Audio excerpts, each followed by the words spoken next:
The Lincoln Center campus, presently adorned in a green carpet of synthetic grass, hosts a Juneteenth experience June 19.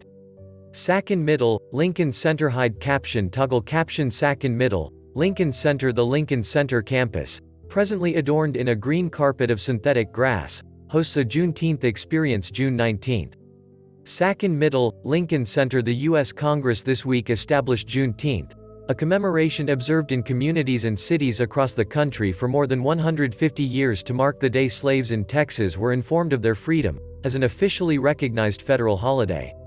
Celebrations being held all over the country on June 19 likely will assume an added sense of occasion. In one such event, happening at Lincoln Center in New York City, a starry group of Black artists will present an outdoor event that not only marks the day, but also examines the very idea of freedom itself. Carl Hancock Rux, a poet, author, playwright, actor and musician, conceived and curated the event, called I Dream a Dream That Dreams Back at Me. He says he has complicated feelings about the holiday, traditionally celebrated with hot dogs, firecrackers and music. Juneteenth. It's like these enslaved people who shouldn't have been enslaved in the first place, and then they finally get the information that they're free, Rux explains. And now, where do they go? There's no program set up for their freedom, there are no institutions that are set up for their freedom. There's no land, even though it's promised, given to these people for their freedom. There's no housing for them to go to. That is painful to me, that hurts.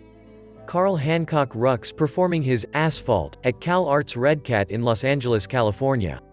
Scott Groller, CalArts PhotographyHide captiontoggle CaptionScott Groller, CalArts PhotographyCarl Hancock Rux performing his Asphalt at CalArts REDCAT in Los Angeles, California. Scott Groller, CalArts PhotographyRux says he wanted to create an evening that takes the audience on a journey and asks, how do we celebrate freedom? And how do we do more than just celebrate freedom, but actually question the notion of freedom? While there won't be firecrackers or hot dogs, there will be music. Among the many artists participating in the evening is pop icon Nona Hendryx, who is not only singing, but also writing music with Vernon Reid to lyrics by Pulitzer Prize-winning playwright Lynn Nottage. Hendryx will represent a welcoming spirit, standing in Lincoln Center's reflecting pool. The water is meant to evoke Harriet Tubman, who traveled back and forth 19 times to Cambridge, Maryland, through swampy water to take slaves to freedom. The water is not just the water that had to be crossed to get from the South to Canada, Hendryx says, but the ocean that had to be crossed and survived.